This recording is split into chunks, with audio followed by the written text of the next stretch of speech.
Okay, we're back, and it's COMP397, and it's week 4, lesson 4, part 2. We just finished kind of doing a review of assignment number 1 for the first half an hour or so, or an hour. I talked to some people about their stuff. In general, I'd say it's some people. The people have started with a little bit of styling and so on. Pen. The people who have started and they're doing their things. They're on the right track. There are definitely some people who are not on the right track and who've kind of given me the minimum number of lines of story they can, right? That's not what I'm asking for. I'm asking you to kind of create your story, do a little bit of, think about this as your game. Would you play this game? If the answer is no, you're not going to play this game ever. You would not like this thing, right? Something's wrong. Because that means if you don't like it, how am I going to like it? This is your stuff, right? That you're giving to me. Remember, even though this assignment's about documentation, you got to have something to document. If you've got nothing to document, how can I give you marks on it, right? All right. Aside from that, we're going to get into it a little bit more on CreateJS. So here I am we're going to do more of a demo this time around. So I'd like you to join me now. I know, let's leave that assignment number 1 for later on. I know you guys are working on stuff, but we're going to do some new things today. I want you to join me on, guys, I need you to pay attention here, please. Or if you want to take it out, if you want to talk, take it somewhere else. Sorry, guys. All right, so let's go to this Visual Studio stuff. I'd like you to join me on Visual Studio because we're going to do new things today, right? And I need you to do this because, remember, we talked about getting good with Visual Studio and understanding your tools. Doing things kind of, if you don't practice, you're not going to be good enough on the exam. The exam, I'm going to need you to do something within an hour, right? And if you guys aren't good at this stuff, then on the exam you're going to have trouble, right? Because it's not an assignment. It'll be like an in-class kind of lab that I want you guys to do, right? Okay, so we're in Visual Studio. I'm just going to start it over again, so that way it's as if you're starting it over again, right? So I'm starting off my Visual Studio. And last time we got together, we did Impress.js, but the time before that, so lesson 2, right, we had almost like a template going, which I want to get back to. So what I'm going to do is I'm going to open up that lesson 2 template, right? So again, there's a couple ways to do that. If you don't have lesson 2, or if you just came in, or if you didn't follow along, or you didn't do it with me, you can always go to my GitHub, right, and either fork it or download it, whatever way you like. So, of course, how do we do that? You see my GitHub, github.com, and if you go to my last name, which is Siliopoulos, right, that's where I have it, and press Enter, then it's going to take you to my GitHub repositories. And if you look at repositories, and you look at COMP397, and if you go back to lesson 2, right, part 2, that's the one I'm looking at right now, lesson 2, part 2. If you notice, lesson 2, part 2, I've kind of put together a little thing with a button, where you have a button and you click the button and it makes a clicking noise. That's where we went through last time with CreateJS.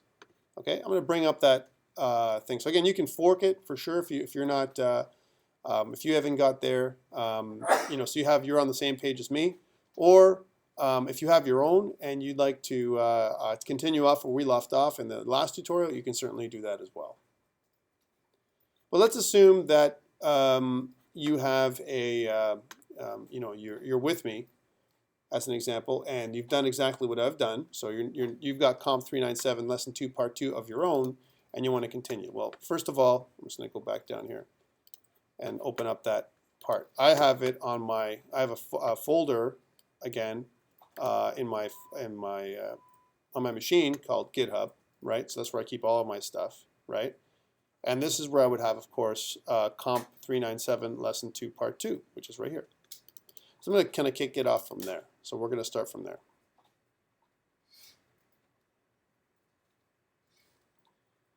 Now, if you remember what we did last time, so let's go back to index.html. I'm going to review what we did here. I did some examples of what I would put here.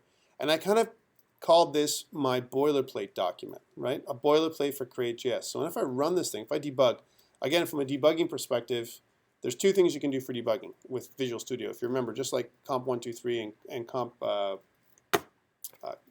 Programming 2. Programming 2 is COMP123. Programming 1, which is COMP100. Programming 2, COMP123. Right? You notice you just press this debugging button, right? And if you actually go through here, if I just kind of click here, there's different browsers you can choose. Right now I'm on Google Chrome, right? If I click this to make it go, it runs IIS Express in the background. And unfortunately, Sonia's not here, but she made me download this like pink button, remember? So if I hover over it, this is the pink button that I got. I click onto it, and I make a little noise, right? So here, let me try that again so you guys can hear it, right? Yeah, the little noise we made. This is what we had last time in terms of our CreateJS BoilerPlate.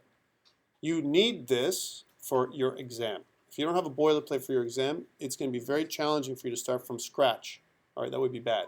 So you need something like this to start from. We all start from something as opposed to nothing. And you know, you only have an hour to put things together, so I would ask that you kind of have a base document to start from. This is what we're doing today. We're going to kind of create our template, right? Document. And if you notice, I'm just going to kind of stop debugging here, and let's just hide some of this stuff here on the side so you can see this full index.html file. Again, when you look at this doc type HTML, this is the HTML5 doc type, just to remind you guys, because I know you guys haven't done HTML5 and CSS for a while. Since what? Have you guys done COMP397, like advanced stuff, or web application development? Yes? So you should know how to do this already. Again, if you notice, I've just put my comments in here. This is the comment style. You can, of course, I would need additional comments in here for you, for your document, for your assignment number 1 and other assignments. In the head of my document, I've got these 2 meta tags, and I explained these last time.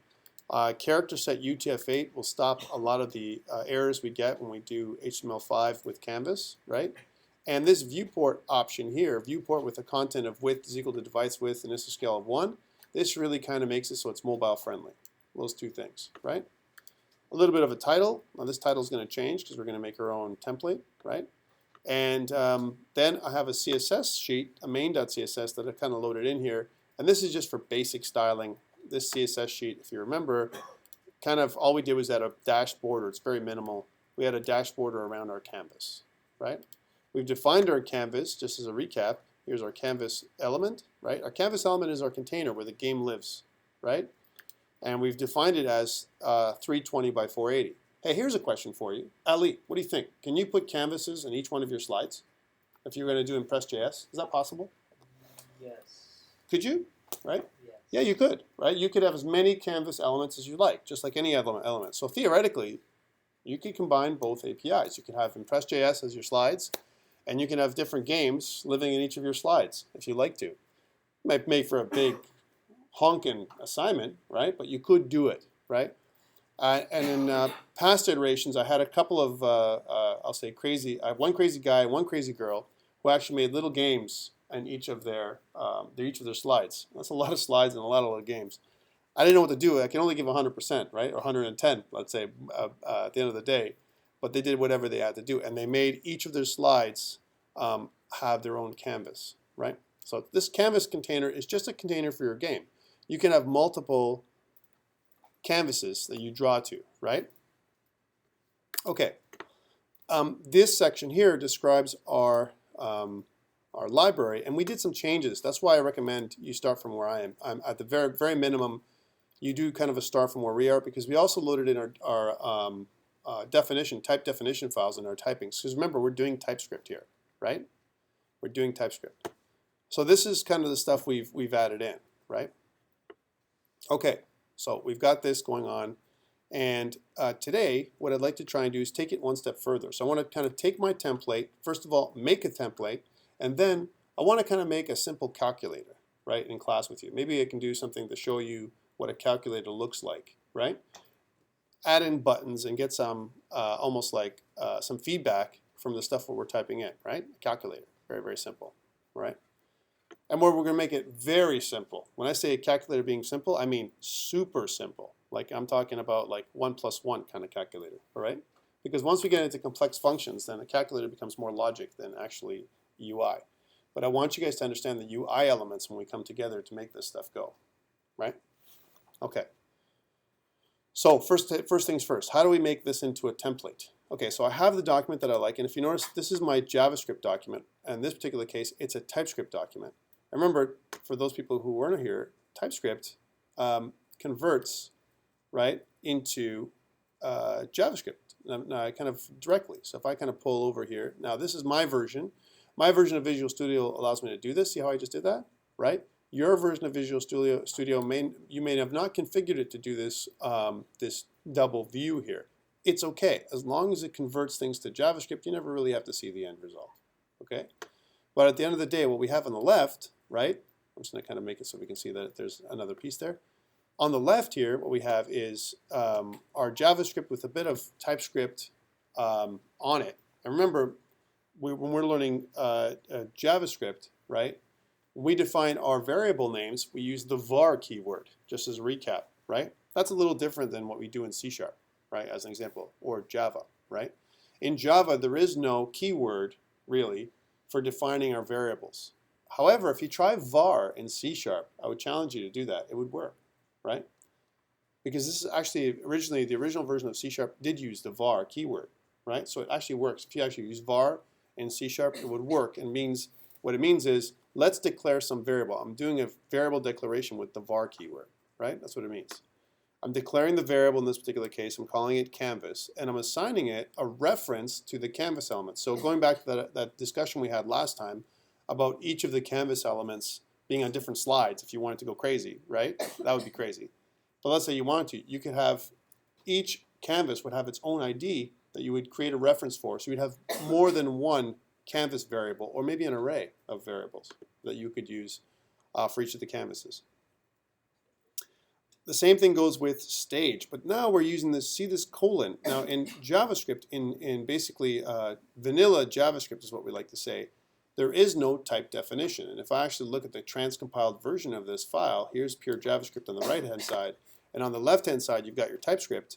You notice that I've said colon, and after the colon, I've got this piece here, which is, this is the type, right? Well, I don't have typing in JavaScript. JavaScript is loosely typed, and this type is done through type inference, right? Which we'll talk about in a little bit. So if you notice here, the stage has nothing next to it. Why? Because the type is of type any. Okay, remember that when we do JavaScript, there's 3 basic types, right? And actually it's mirrored in TypeScript. Number, string, Boolean, actually it's 4, and any. That's really it, okay? Those ones. And so we have the same ones in TypeScript, but we have to be explicit. But this isn't one of those, right? This is a CreateJS.stage. Well, this is a custom data type, just like we were making in COMP397 for C# or whatever. We have a class, and this is an object reference. We haven't made an object, but we said, I want stage to have the same shape as an object of this class. So we haven't actually instantiated an object here yet. All we're doing is we're saying, I want stage to give us the same IntelliSense of the class. All right, we haven't made it into a class yet, but when I start typing stage, I want the IntelliSense or code hinting that comes along with this class. This class is going to give me all the methods that I want to type in and all this kind of stuff, and that's why we define it here.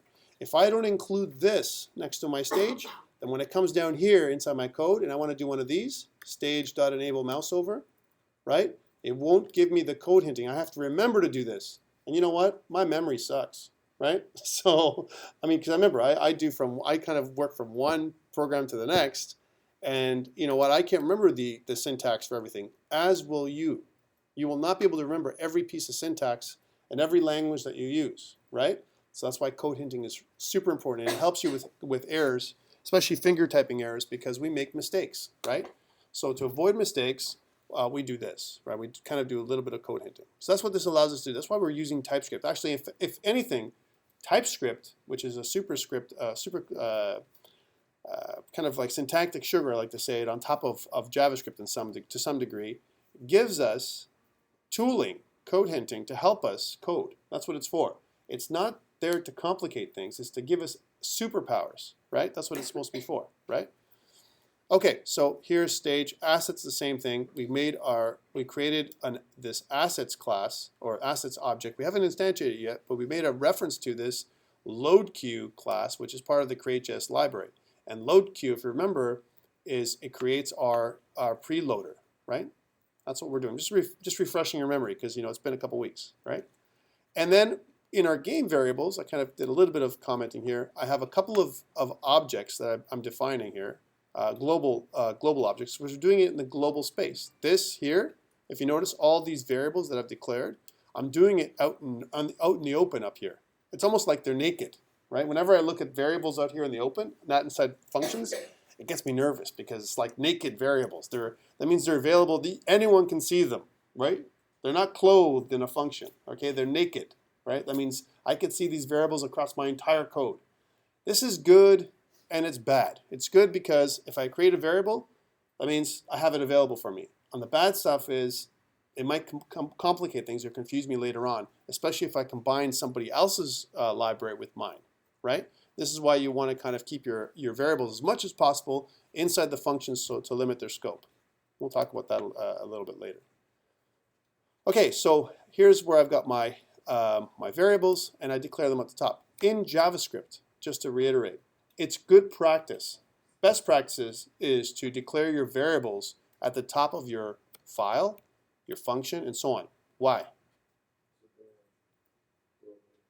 Well, not just the global ones, but why do we do that? Well, there's something called variable hoisting. Hoisting. I don't know if you ever heard that term. Let me go and look it up, what variable hoisting means in JavaScript, so you understand. One day I'll actually have a little diagram for you. But, so variable, that's neat. Variable hoisting, right? Okay, what the hell is variable hoisting anyway? Right? Let's see if they actually come up with it from W3C schools.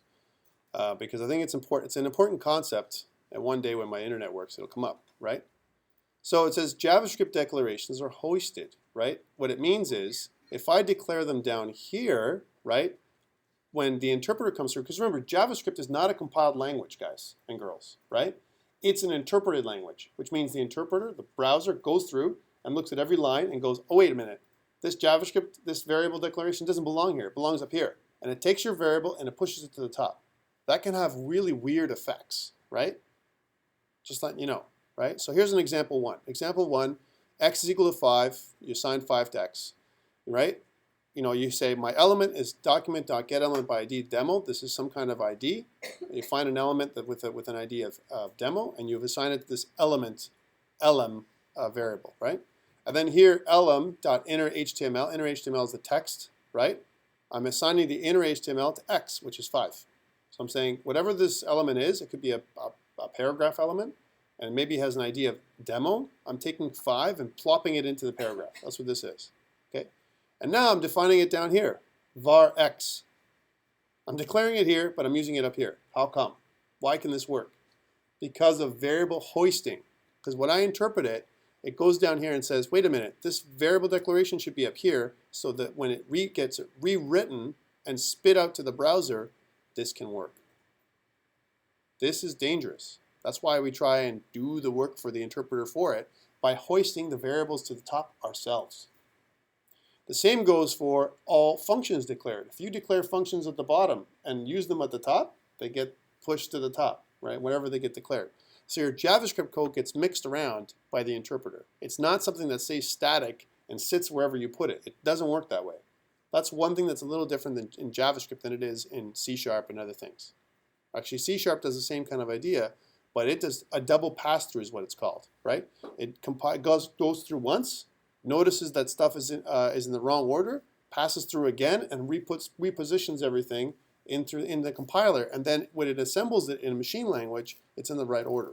That's what C# does for us, and Java too, right?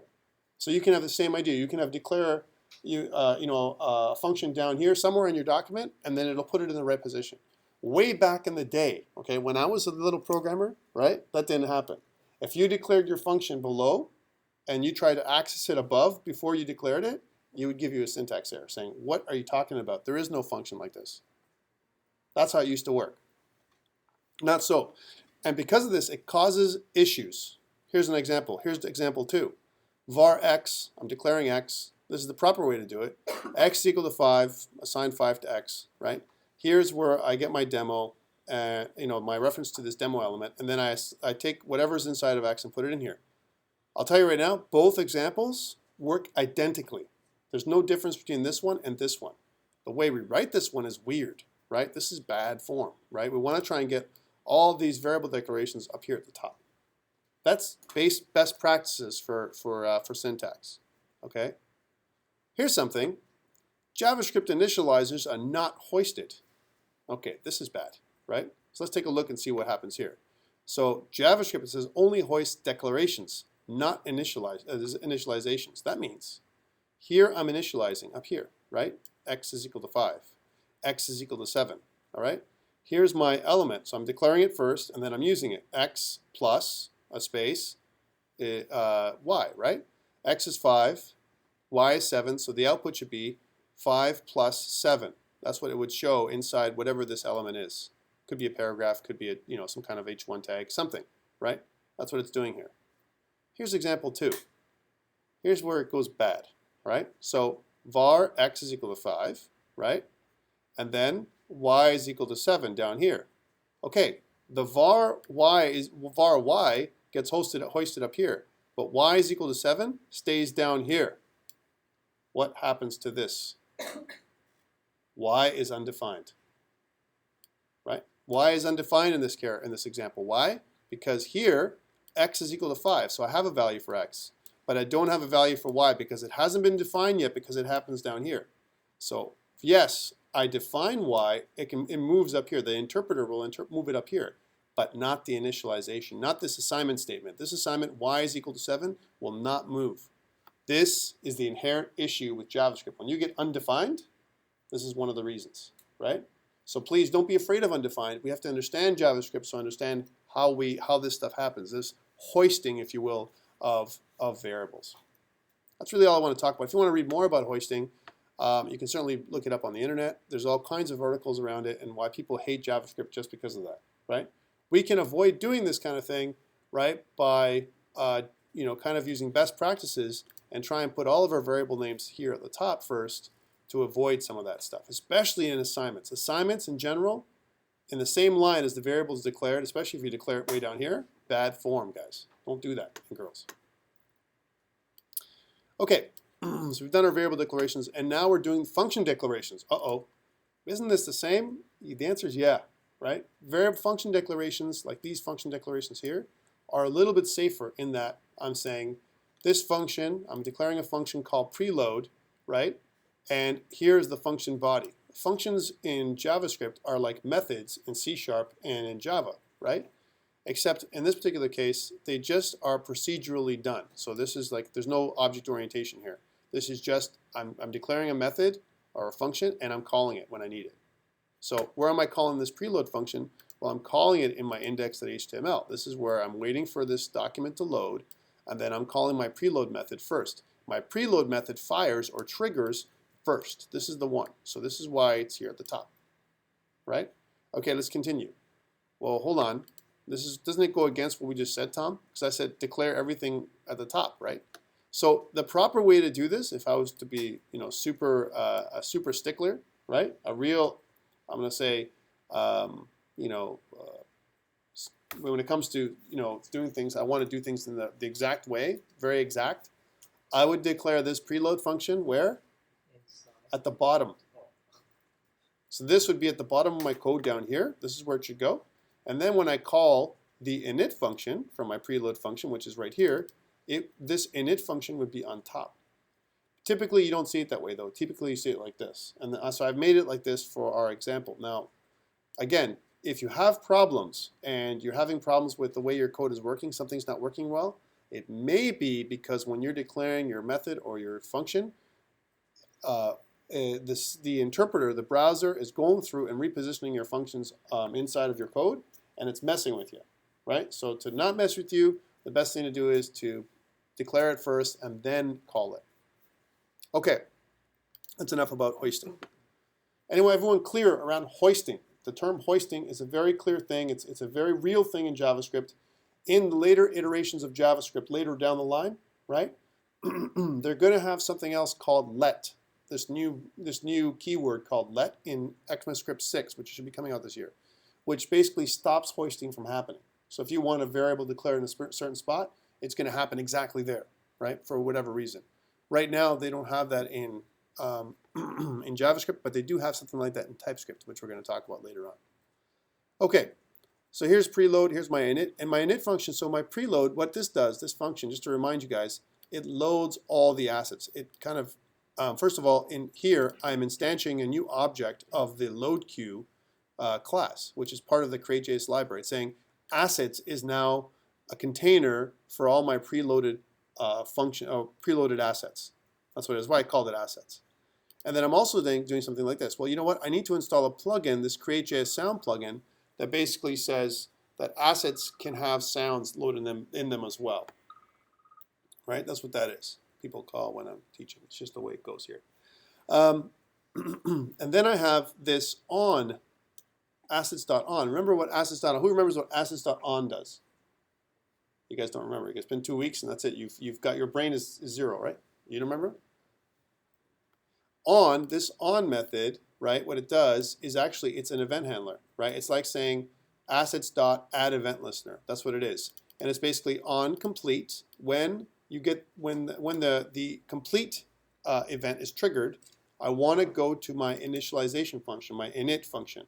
And I want to pass in a reference to my, my object, to this, right? That's what it's doing.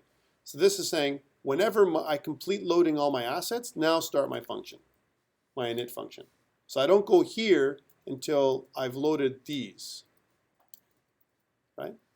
Okay, this is all fine and good. I want to make one change to this thing, because if you notice, my manifest here, here's my manifest, right?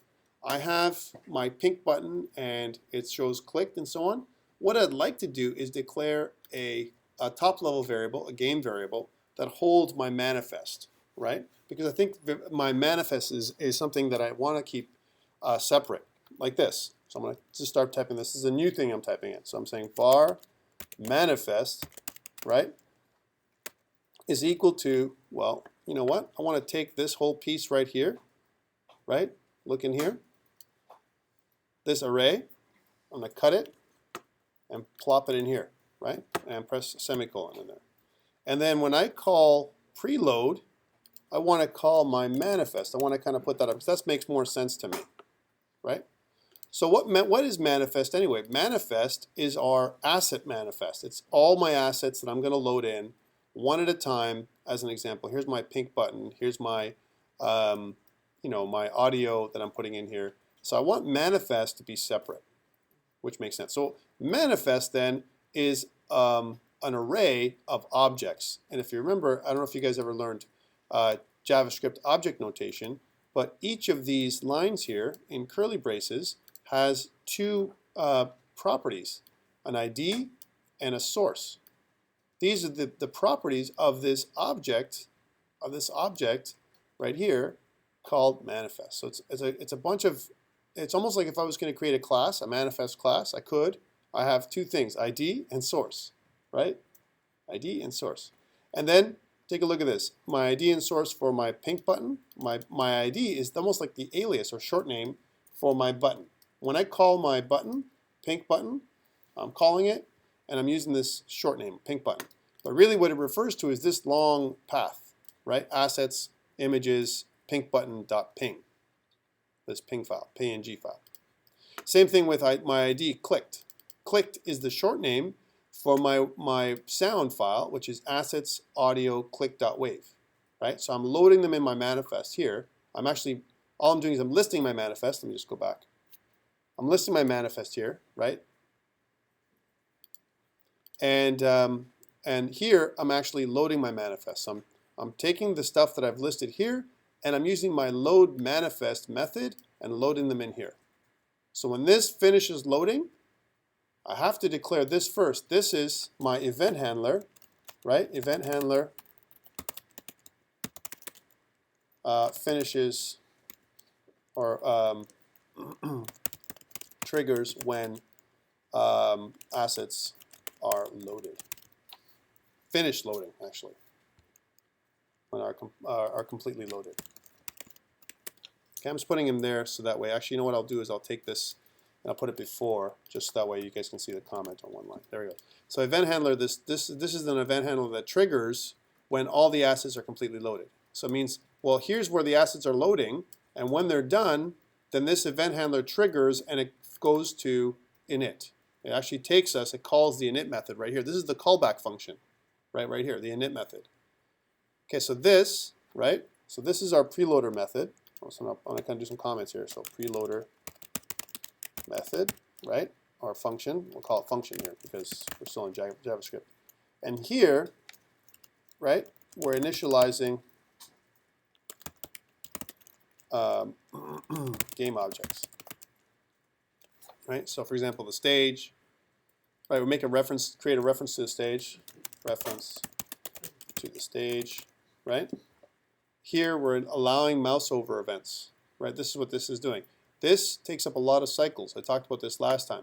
When you enable mouse over, right, especially in JavaScript, because remember, JavaScript is an interpreted language. If I wait for mouse overs to happen all the time, right, if there's a bit of overhead involved, can you grab the door, please? There's a bit of overhead involved when I have a mouse over. So we only turn this on, right, when we have buttons to push. If your game or part of your game doesn't have buttons to push, we don't want to turn this on. We want to keep it off, right? So we can enable and disable mouse over as we like, right? For now, as a basic kind of way to start, we're going to enable mouse over here for our game, for our template. Okay, this piece. We're declaring the frame rate. Ticker is a static class. What's a static class? Anybody? No. What's a static class? Perfect. That's a great way to say it. I do not require to instantiate a class. I don't have to make an object of that class. It always lives. It's part of my CreateJS framework. I've made it static, which means it's a container. I can access it, right? As opposed to, me having to declare an object of this class. I don't have to declare an object of this class, right? Which means I can say, it's almost like it's a container for my properties that are related to my stage. I'm going to say this. I'm going to say set the frame rate from my ticker, which is almost like my game loop. That's what I'm thinking right now, right? Or the way I refresh my stage. Set the property so that it refreshes, my stage refreshes, or my ticker runs, clicks, 60 frames in a second. I can change this number to whatever I want. Warning, don't change this number to speed up and slow down your game. That would be bad, right? People do that and it ruins games because why? It's device dependent. Some devices can support higher speeds than 60 frames per second. Some devices do not. So you may not achieve it. Okay? FYI. Okay, cool. I need this piece in here. Here's another one. CreateJS ticker.on. Okay, we did this on. This is an event handler. Whenever you see on, right, it's an event listener actually is what it is. An event listener. So here's an event listener, or event listener is what it should be. Here's the event listener. That's what it does. That triggers when the ask is complied. This is your callback function, right? So this is callback. That's what it's called. Callback function that initializes. I'll say initializes. Just from an internal documentation, right? Game objects, right? Like the stage. And of course, I spelled initializes wrong, and that's why it's giving me a bit of a hiccup here. Initializes. There we go. So that's what this does. So this is a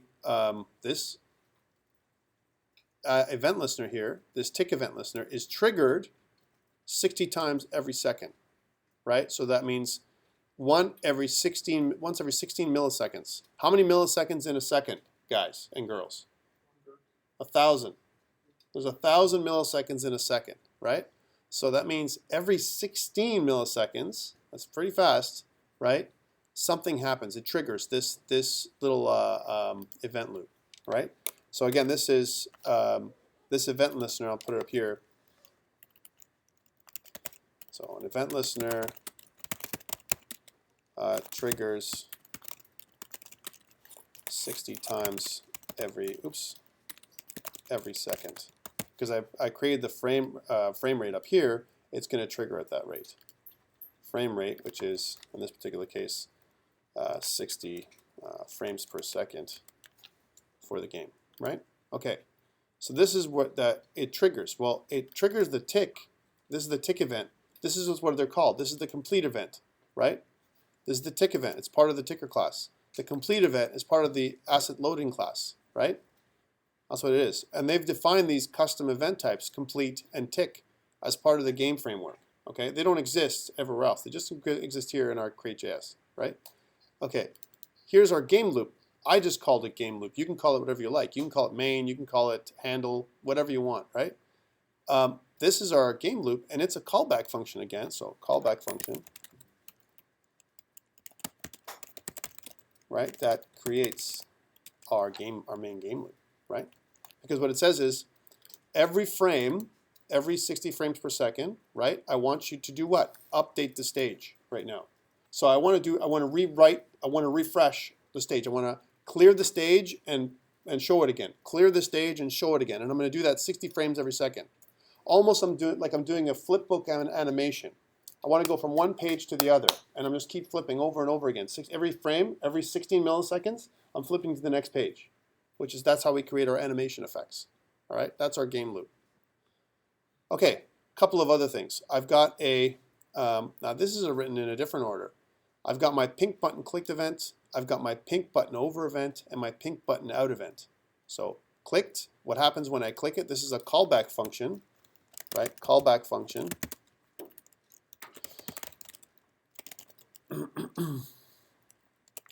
That allows me to respond to button click events. Button click events.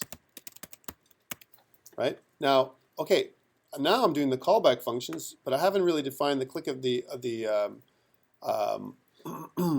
event listener yet. Why? And why does this all work in this scrambled way? Because of hoisting. What we talked about before. JavaScript will rearrange this stuff for me anyway, right? Which is a kind of a curse and a blessing, right? Okay, same thing with this one. This was a callback function. I'm calling them callback functions because this triggers that changes the alpha transparency of the button. And this same thing, these two callback functions, as they're both callback functions here, that change the alpha transparency of the button on hover over and out, right? So when you hover over the, this is the mouse over event, right? That's what this is. And this is the mouse out event, right? That's what this is. Mouse over, mouse out.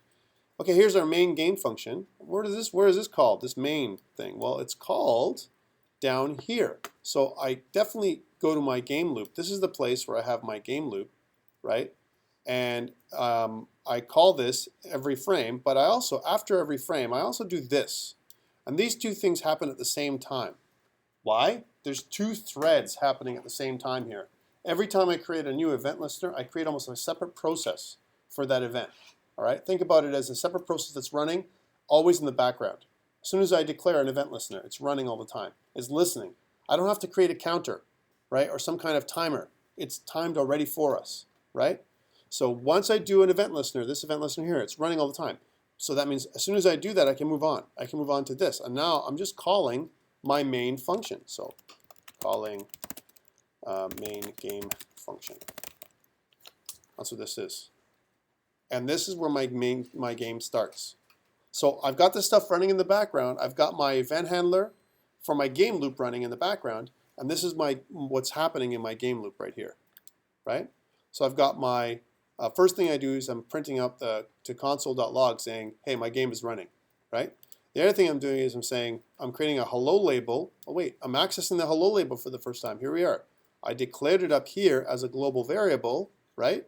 And just skimming back down here, if you notice, I'm instantiating it for the first time. So here's my hello label that I declared up there.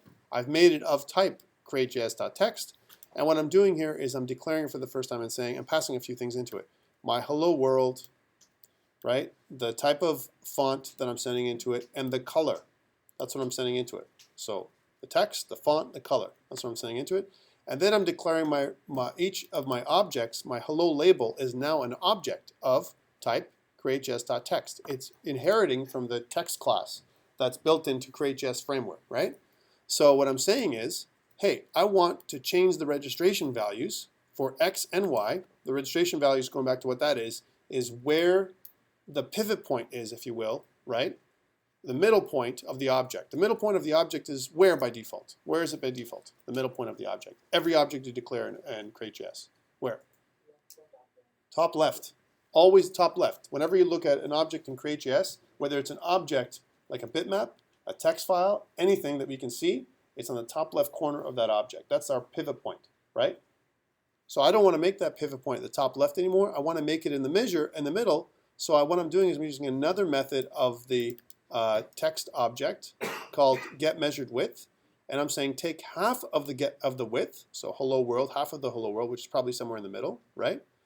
And that's going to be the registration point for the x coordinate. So now my x coordinates, we're going to move to the middle of the object, right?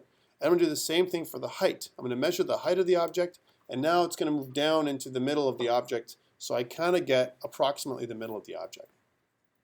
Every object, just a recap for CreateJS, has x and y coordinates. That's other properties that it has, right? And to figure out all the properties of objects, of all the display objects, that's the superclass. Again, I would refer you back to the CreateJS libraries. If I go to CreateJS, right, as an example, if you notice this is the main website. You go to docs, right, and this is how we're going to do all of our APIs here in JavaScript, whether we're doing it here for the game or some other library. If we're learning Angular tomorrow or some other kind of framework, you do the same thing. You refer to the API documentation, right? So here, if I look at my easel.js, right, here's my API documentation, and if I go down to where it says my text, here's my text API documentation. It tells me what my text class looks like. It says it extends a display object. The display object is a superclass of my text class. That's what it is. So if I click on display object, it takes me back to the display object class, right? This is the superclass, right? And here's what a display object looks like. Display objects have something called addEventListener, which later on it's been changed. There's an alias to that called on, right? Well, guess what?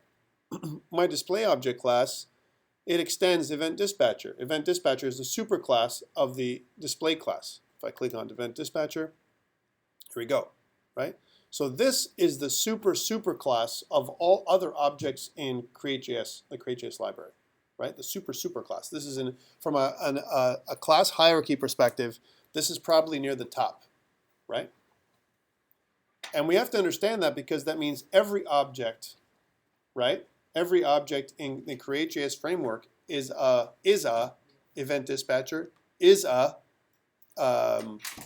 display object. Every object, whether it's text or bitmap or whatever, every object inherits those two things, and they inherit all the methods that come from. These are the methods that come from this object, right? And addEventListener. This is from the event dispatcher, by an example. Has event listener, initialize, off, on, all those things come from event dispatcher, right? That's where this stuff comes from. So when I talk about something, if you want to know all the methods that a class has, example, the text class, if I go back down there again, right? If I click on the API documentation, if I go to methods, right? Well, here's there's our index for all the methods. These are all the methods. Now they include all the methods that are inherited here as well, which is nice, right? So all the methods, both inherited and the ones that belong only to the text class, are right here. Like for example, getMeasuredHeight and getMeasuredWidth. If you want a definition for what they do, you can always click on getMeasuredWidth to see what it is. And it says here, returns the measured untransformed width of the text without wrapping. Use getBounds for a more robust value. Right? So you can use getBounds here as well. I like using getMeasuredWidth when it comes to text because it works a little nicer, much closer. Questions around this before we create our template? So all I'm doing here is I'm showing you how I got this stuff, right? It didn't come from a vacuum. I didn't make it up, right? This is coming from our template. Now this CreateJS template we're going to be creating, I'm going to do this now with you for the first time, is the first template we're going to be using. And this is what I want you to use. Every time we come into class, I want you to load up your CreateJS template and we'll go from here. We'll modify our template from here, right? Now, and my question always would be, is there anything else that I want to add in here? Any other template that I want to add in here that'll help us out in the future so we don't have to add it in later on? And the answer would be yes, there is. There's probably one other class that I want to include in our template. So let's add that in there right now. All right, so I'm going to go back to Solution Explorer and I'm going to pin this Solution Explorer right in here. We want to keep track of our frame rate. A lot of times it's really good practice to keep track of our frame rate when we make our game. So I want to know some stats, right? So there's another class we can download called Stats.js. Let's take a look at where that is. Here's Stats.js, right? And if we look at Stats.js, we take a look at what it looks like. This is the output. I want this little screenshot, this little frame rate here, right, that comes onto our stage or next to our stage whenever I'm running my game to see how my game is performing. I want to get feedback on how my game is performing. So I want this to be part of our, because we can't do a lot of testing in this particular case, because doing a lot of testing in our course is kind of out of scope, right? But we need to do a bare minimum amount of testing. Like, come on, we have to know the frame rate at least. And so that way we need to download this stats.js. Okay, how do I download it? Well, guess where I am? I'm on GitHub, because this is where a lot of our JavaScript libraries live these days, right? So I'm going to go to, there's a couple ways I could do this. I could fork it on GitHub, right? I could click the fork button and it would include it in my GitHub files. Or I could just download the zip file, or I could clone in desktop. Either way, I can get this stuff. I've already done that, right? So if I'm going to go to my libraries, right, and I'm going to go to stats here for a second. Here's my, I used to have it, there's stats.js master. This is what I get when you download. You can download it now as we speak. You're going to get something like this, right? This is my downloaded version of stats.js. Okay, and if you notice here, I've got a source document. My source folder inside my stats.js is the one I want. I want to look at the source, and I want to get the stats.js, and I want to include it in my library. How do I include a library easier in Visual Studio? What do I do to include my library? Drag and drop, right? Nice and easy for you guys, right? So I've got it open here, right? So I'm just going to minimize this thing for a second. Here's my file explorer in Windows 8, and I'm going to pin this one here, so it's already pinned, right? And I'm going to go to my library. Here's my library folder, and I'm going to drag and drop stats.js into my library folder. So let's do that.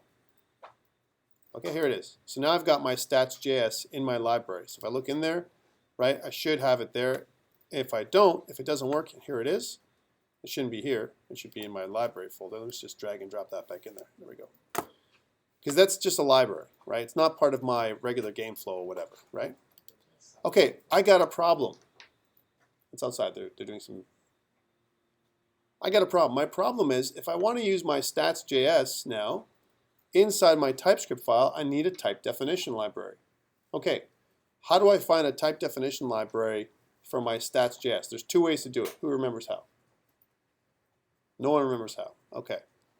The one way to do it is to look up something called, on the internet, definitely typed. So if I look up for, if I want to have a type definition library, if I look up definitely typed, it's going to take me to Boris Yankov definitely typed, his GitHub files, right? And if you notice, all the most popular JavaScript libraries are here, inside this folder for definitely typed. Okay? All the most popular libraries. And if I look through here, I'm sure somewhere down here, if I want to do it manually, if I'm a manual kind of guy or girl, I'm going to look down here and look for stats.js, right? Right? Here's stats.js down here. Take a look. Here's stats, right? And if I look at it, just to make sure what it is, I can always look at my stats.d.ts file. This is the file that I need, stats.d.ts, all right? And what does it say here? It says project GitHub Mr. Doob, that's where stats comes from, stats.js, that's the one I want, and this is all it is. Take a look at my file here.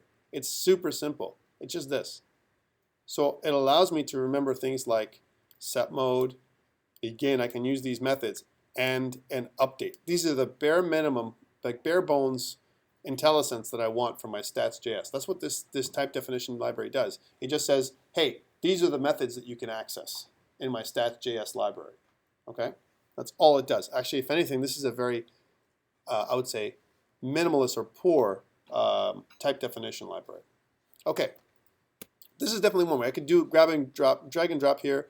Sorry, I can't drag it up. I can actually copy and make a new thing called stats.d.js, just like this is. Or, if I'm the lazy man, all right, or if I just want to be more efficient, call it that way, I can right-click. There's two ways to do this here in Visual Studio. One, I can go to Tools. Right? I can go to Nuget Package Manager, manage Nuget packages for solution. I could do that. Or I could right-click, right, and go Manage Nuget Packages. Both ways take you to the same thing. Let's do this way. Okay, cool. Here's Manage Nuget Packages. It's going to pull up from Nuget.org. And if you notice, what it does is it pulls up all the most popular packages for Visual Studio, right, based on most downloads. Right now, the most downloaded one is the Entity Framework, which you can download for .NET. And the second one is JSON.NET. The third one is jQuery, right? These are the packages in order, right? And then we have other ones. So, but I want to find something called stats, which is probably way down. So I'm going to go stats and press enter, right? And if everything works, I'm going to have this blue thing right here. I don't want fast stats. I want stats TypeScript definition library here. And on the right, it should give you some kind of description of what the stats is. And if you notice, it says it's made for stats, right? The stat definition file, right? And this is the one. It's for 2.16.25. This is a new, fairly new one that they made. If I click install, it's going to put it inside my type definition, my typings, if you will. Right, so I have a folder already made called typings. Here it is. And now I have something else called stats. Here it is. And if I actually look at it, if I want to look at it, it says this is the one. Look, Mr. Doob stats.js, right? And here's the same stuff from the definitely typed library, right? I need this, right? Begin and update, all this kind of stuff, so I can use my stats.js file in my TypeScript file right here, right?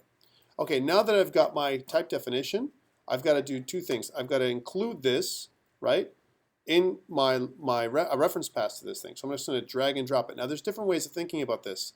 Do I need stats before easel, tween, sound, and preload? Probably. So I'm going to kind of put it at the top.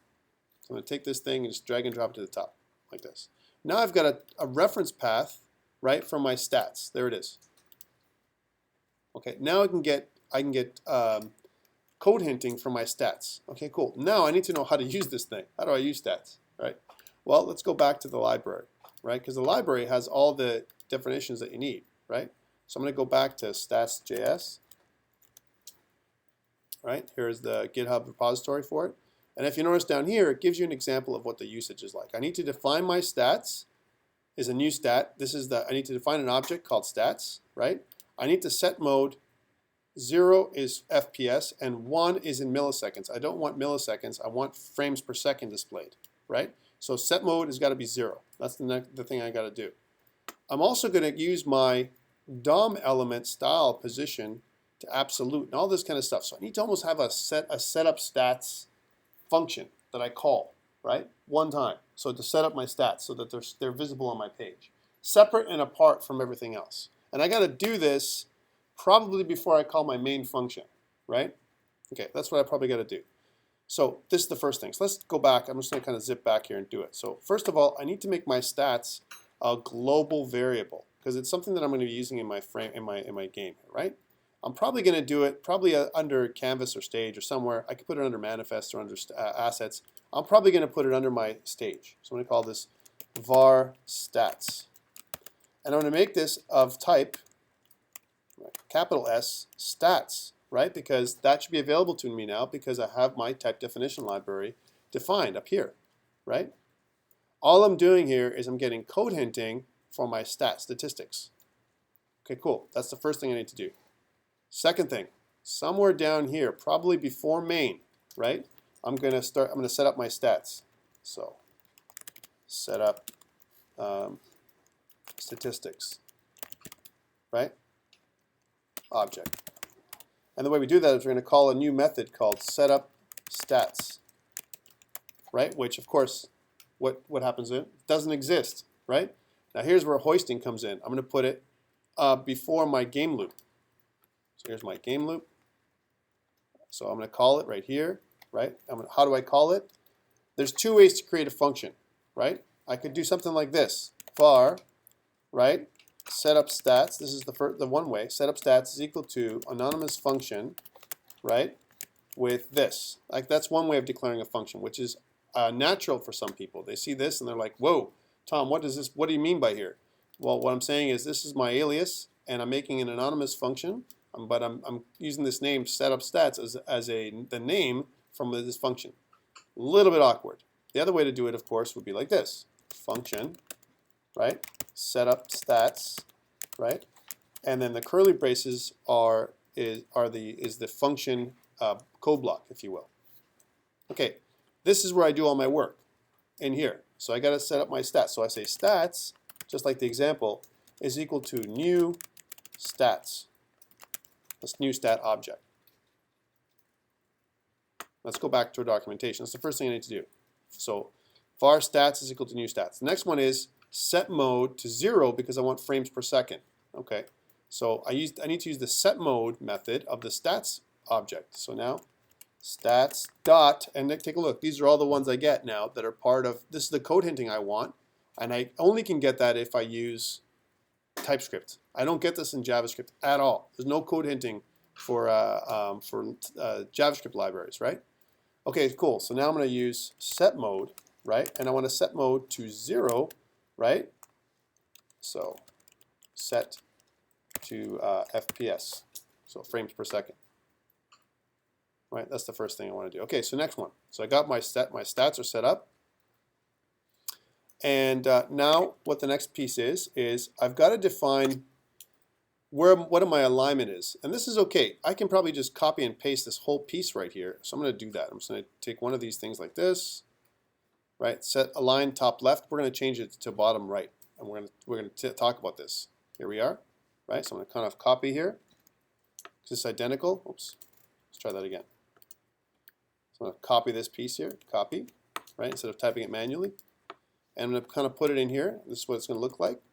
Align top, right? And if everything works well, it says position absolute. That means it's not going to align. So if I realign my web page, my position is not going to change, right? Let me just hide this for a second so you guys can see more space here, all right?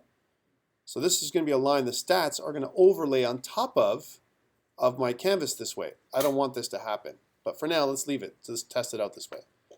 And so I'm declaring a DOM element. That's a DOM element. It's part of my stats class that says, take my DOM element, whatever it is, and position it, or create this stats object as a DOM element and position it absolutely, and position it to the top left and the left and top of my screen. That's what this is. And then document.body append child, append this new DOM element that I'm creating to the body of my HTML page. That's what this is doing. Okay, this is stats. All right, this looks okay. I'm still missing some pieces though. Right, so let's go back to our documentation. Okay, well, I need this. I need a stats begin and a stats end because I have to measure the frame rate at the beginning and the end of my event loop, right? So I need this stats begin and stats end. Okay, cool. Well, that would go where? Obviously in my game loop. This is where I want this to be. That's why stats has to be a global variable. It has to be available to my game loop. So I'm going to go stats.begin. Oops, if I can type. Begin, right? So begin counting, begin measuring here. Begin measuring, right? And then at the bottom, stats.end, right? Here's what I'm going to end measuring. So in my game loop, I'm going to count my frame rate, right? So if my frame rate fluctuates, I'm going to know because it's going to check for my stats, 60 frames per second. Every frame it's going to check to see if I can maintain my statistics. Okay, cool. So I've done this thing. I've set up my stats. I've done my measuring, right? I've called it here before my main function. Before I actually run my function, I'm running this thing. And so now it's running. And now it actually sets all this stuff up for the first time. So I'm going to set up my statistics. So this is where I function to set up stat counting, right? Let's see how it looks. I'm going to run this thing now. I'm ready to go, right? And if everything goes well, which it did not, I want to have my stat counting happen on the left, right? Now, what happened? How come it didn't work? Let's take a look at our JavaScript file and see what happened. Because something's not right. I think you're missing this bracket. Maybe you're right. Let's take a look. I want to know, how do I know? I'm going to use my my sandwich or my hamburger. That's what this is called. And on what was that? Mine looks. Yours worked good. Oh, it doesn't. I want to look at my hamburger here, my sandwich here on Chrome, and I want to go back to more tools, and I want to look at JavaScript console. Okay, let's take a look at the JavaScript. Whoa, on-cat type error cannot read property begin of undefined, right? On-cat type error cannot read property begin of undefined. Oh man, Did I not do this properly? What did I not set up properly? Well, stats.begin is there. Stats.end is there. Oh, man. Well, I've done my setup stats, right? Oh, wait. I know what the problem is. What's the problem?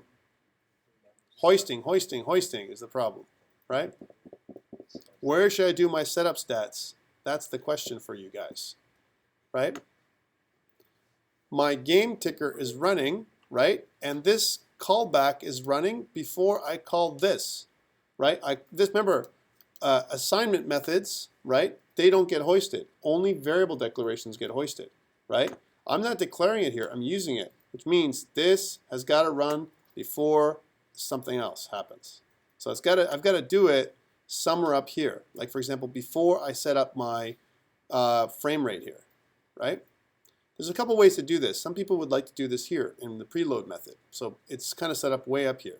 So instead of putting it down here, before my init function's even called, my stats are set up. Let's try that. So I'm just going to kind of kill this. I just wanted to kind of outline how hoisting. Why not, right? And if I put it up here, like this one right here, if I say set up stats up here, will it work now? Let's take a look if that's the issue. I'm going to stop debugging, right? And I'm going to just reload this thing again, rebuild this thing and reload it. And then let's see if it runs now. Okay, refresh. Sometimes it needs a refresh. Hey, it doesn't work. Why not? This is the kind of debugging we need to do. And there's probably, like you said, a finger typing error, something I'm missing that's causing my issue. All right, uncaught reference error stats is not defined, right? And that's in game.js.4. Oh, wait a minute. I know what I did.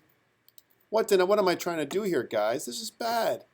Wait a minute. My index.html, did I put my stats in here? I'm using a new library. I can't call a function, even though I've defined it in the type definition library. I haven't even included it in my document yet. Oh, man. Guys and girls, case in point, right? When you rush and when you try and get things going, you have to make sure you do things in the right order. The right order would be, once we added a library in, we include it in our JavaScript section. Right? Now we want to include it before my other scripts. So I'm going to kind of give a space here, and I'm going to drag and drop this thing so it's included. So I'm going to go into my library and drag and drop my stats in here. So now it's included in here. Whew, without that, forget it. It's never going to run. Right? Doesn't matter what I do, what position I put. Maybe it was hoisting. It's not hoisting. Right? Okay, let's try it again. So I'm going to rerun this thing. It's going to build my project. It's going to run my project. And if everything goes well, it's going to say, hey, I know what you're talking about now, Tom. And there it is. Okay, this is cool, but this is a really bad area to keep my statistics counter running because it's overlapping my canvas, right? It's overlapping my canvas. And I know my canvas is 320, right, by 400. It's 320 by 480, right? 480 tall by 320 across, right? With a bit of a gap here because of my my default browser styling, right? That's what this little gap gives us right here. My default browser styles give me a little bit of a gap between the top and the left. But there's no gap because I'm making absolute positioning happening. That's what I called it. I'd like to absolutely position this down here somewhere, right? What to do? Let's go back. Okay. So I'm going to go back to my game document. Here's my game document. I'm going to stop debugging, right? I'm going to just minimize this or unpin this for a second so we can see it. By the way, if you can't follow along and I'm going too fast for you, it's okay because I'm going to upload and update my GitHub, right? So you have the latest version of my file, right? Not to worry. Okay, here we are. So I've got my function, right? And I've got it all working. This is not a bad place to define it. Obviously, it works here because I've defined my setup stats here, right? And then now in here, I align to top left. Well, I want to align to bottom right. How do I do that? I want to align to bottom right. That's where I want my stats to be, or bottom or top right, something like that. Bottom right or top right, somewhere else, so it doesn't interfere with my game. Okay, cool. Well, absolute positioning is cool. I know my left side has got to be at least what? 320 pixels, because that's going to go to the right 320 pixels. So that's my left. My left has got to be 320, right? Plus a bit of margin because of, let's say, the thing. So let's say we'll move it to 325. I'm going to be absolutely positioning this thing. later on, we may choose to make this so that it's variable. So depending on the size of my screen, it'll move positions. For now, I just put it to 320, I'm good. Now, 480 is where it is low, right? But 480 means the top left corner is going to be a 480. And this thing looks to be about 40 or 50 pixels, right? Tall, right? At least, or maybe 70 or 80 pixels, I don't know, right? And the way to test that is just to put a number in here and find out how big it's going to be, right? So I'm going to put it around 400. So instead of 320, I'm going to put it 325. 320 by 400, all right? Is it too little? Let's see. And then when I run it, let's see how it goes now. It's going to be to the right and down one day. I'll refresh. There it is. That's not enough, eh? That's got to be down further. So I've got, I think 400 is too high, right? And look, it's not enough. I need more than 325. Maybe I need 330, right? Because it's getting there, but it's not quite right. Okay, so let's go to 330. We're going to have to do this again when we make a larger game, right? 330, 400. So it's 400 gave us quite a bit of space. So maybe 450 would be better, or 440. Let's try 440. 330 by 440. Let's try that. 330 by 440. What do you mean, what? We need it to go further out. Oh. Yeah. All right, let's run this thing again, right? And, oh, hey, look at that. You think I've done it before? What? Huh? I have.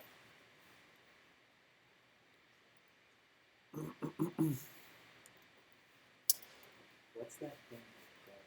This, if you notice, is a little graph that's running automatically. So when I run my method, my function, so if I go click, click, click, click, it still maintains. It's showing, it's proving to us that it's still maintaining approximately 60 frames per second. That wasn't me, by the way. Right? See? So 60 frames per second is still running out there. Now this is kind of cool down there, but it's a little annoying to me to look down here. Maybe I want to put it up here, right? I'm just saying, because that makes more sense to me, to put it on the top right. Somewhere where it's out of the way. Bottom right is kind of a little annoying. I just wanted to show you how to position this thing, so if you need to change it around, right? Because this is going to be for you, it's not for me, right? Your stats counter is for you to make sure your game is running. If your game runs at 20 frames per second all of a sudden, you got to figure out why. What happened? Why is my game slowing down, right? Because maybe of the way you've coded it, that's why. All right, so the left is good, but the top, I want to put it right to the top. I know it's absolute positioning, so I have to move it down at least 10 pixels. So let's go 10 down, right? Because that's part of my style. And again, you can change this later on. But definitely 330 across by 10, right? I'm going to save this thing. And when I save it, I'm just going to reload, refresh the page to see, to kind of move up to the top, right? There it is to the top now. Approximately 10 down by 330. And this is okay. This is probably where you should have your stats counter, right? Running on the top. So I can see 60 frames per second. Are we clear? Here's something I want you to try. Watch this. If I minimize this and put it back up, look what happens to my stat counter, right? When I minimized it, it put a nick into my graph because it stopped running for a second. When I minimize my web page, what it's doing is it's saying, hey, take a pause, right, on what I'm doing, right? Because, I need to take a break. And speaking of breaks, we've kind of run kind of a long time before we stopped taking a break. So before we create our template for good, we're going to pause it there. So I'm going to kind of go back over here and we'll continue the next movie.